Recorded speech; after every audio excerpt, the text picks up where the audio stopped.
Rail station. আমাদের সাথে আছে আমাদের তুহিন ভাই। এই তুহিন ভাই খুব ভালো মানুষ, খুব মজার মানুষ, খুব হাসি খুশি।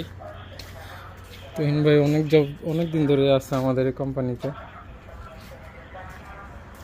এখন উনি চাকরি ছেড়ে দিছে, চলে যাবে, আর 2-3 দিন আছে আর কি আমাদের সাথে।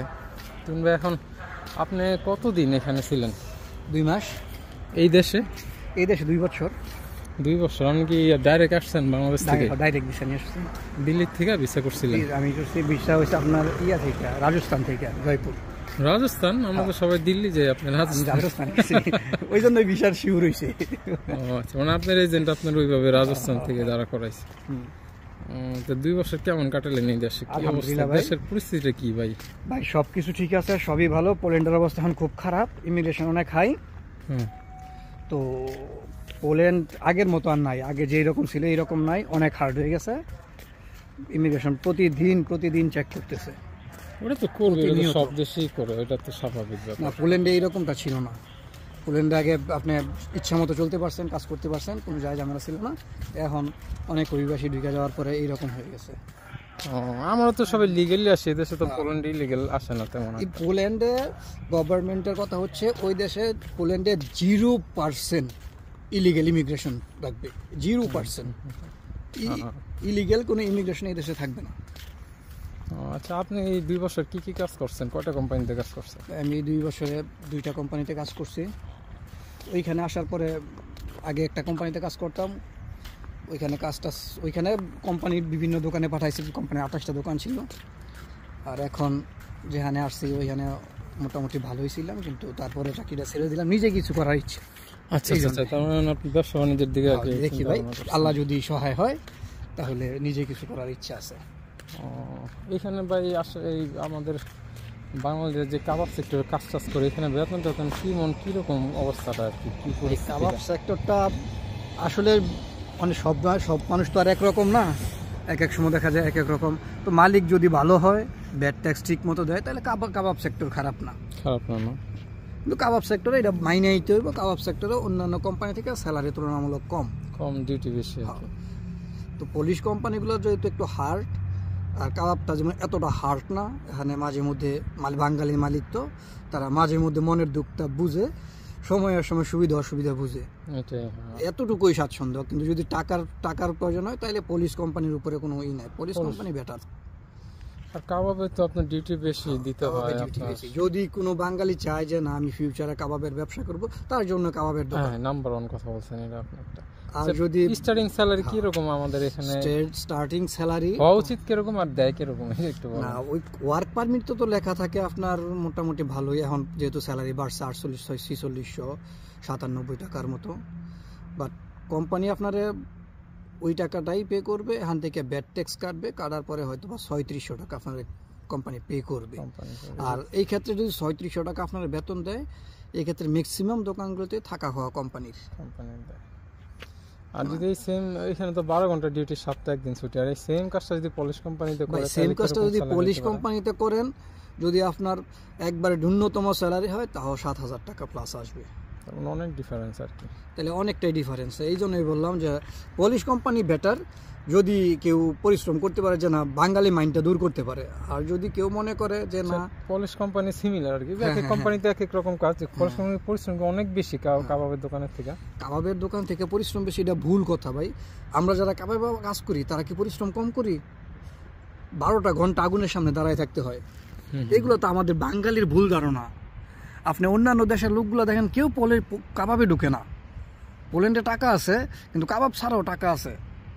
কিন্তু আমাদের বাঙালির মাইন্ডটা তো ওইভাবে ঢুকে গেছে ভাই, যে আমরা কাবাব ছাড়া আর কোনো কিছু চিনি না। আমরা বাংলাদেশে একসাথে থাকুম, একসাথে।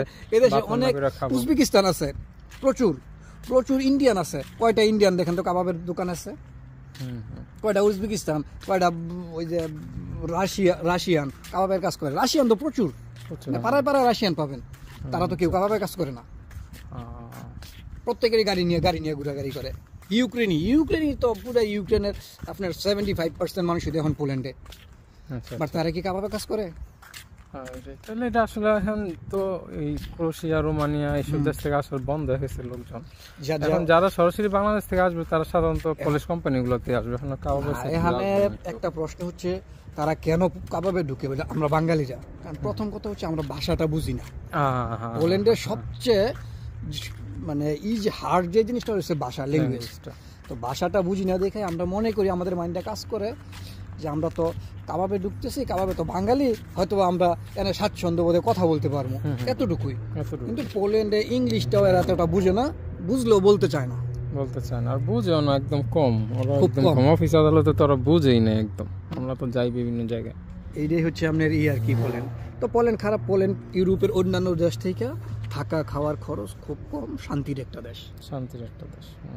আপনার কেউ কোনো কিছু বলবে না, সারা রাত আপনি হাঁটাহাঁটি করেন, এই দিক দিয়ে ভাই এক কথায় শান্তির দেশ। আর কাগজপত্রের ভাই এই দেশের কেমন? কাগজপত্রের ব্যাপারটা আসলে কি, কাগজপত্র আপনি যদি লিগ্যালিটি সব ঠিক থাকে তাহলে কাগজপত্র নিয়ে আপনাকে প্যারাশানি করবে না। আপনার ব্যাড ট্যাক্স ঠিক মতো জমা দিলে, কোম্পানির ব্যাড ট্যাক্স ঠিক মতো জমা থাকলে কাগজপত্রের ব্যাপারে আপনার ডিস্টার্ব সাধারণত করে না। কাগজ সেক্টর ম্যাক্সিমাম ট্যাক্স দেয় না, এইটা তো ভাই বলা যাবে না, এটা হচ্ছে যার ব্যক্তিগত ব্যাপার।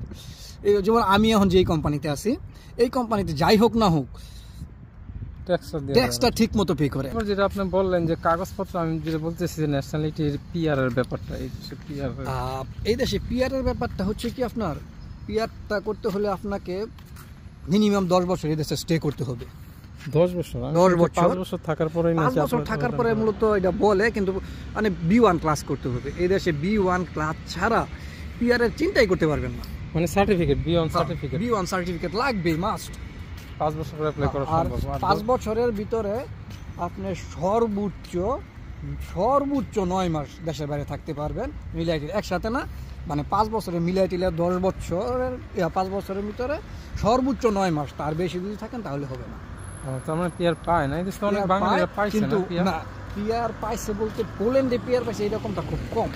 আমাদের বছর তো পিআর আছে, আমাদের বছর পিআর আছে। ওই আপনার দেখা যায় শতকরা বললে ভুল হবে, 1000-এ 2-1 জন, 1000-এ 2-1 জন আছে যারা পিআর পাইছে। পোল্যান্ডে পিআরটা একটু হার্ড, একটু না মোটামুটি বেশ হার্ড। তো পিআর এর জন্য B1 must, B1 must complete করতে হবে। B1 ল্যাঙ্গুয়েজ সার্টিফিকেট থাকতে হবে। তাছাড়া এবং হার্ড আপনার পরীক্ষা দিতে হবে, হার্ড পরীক্ষা।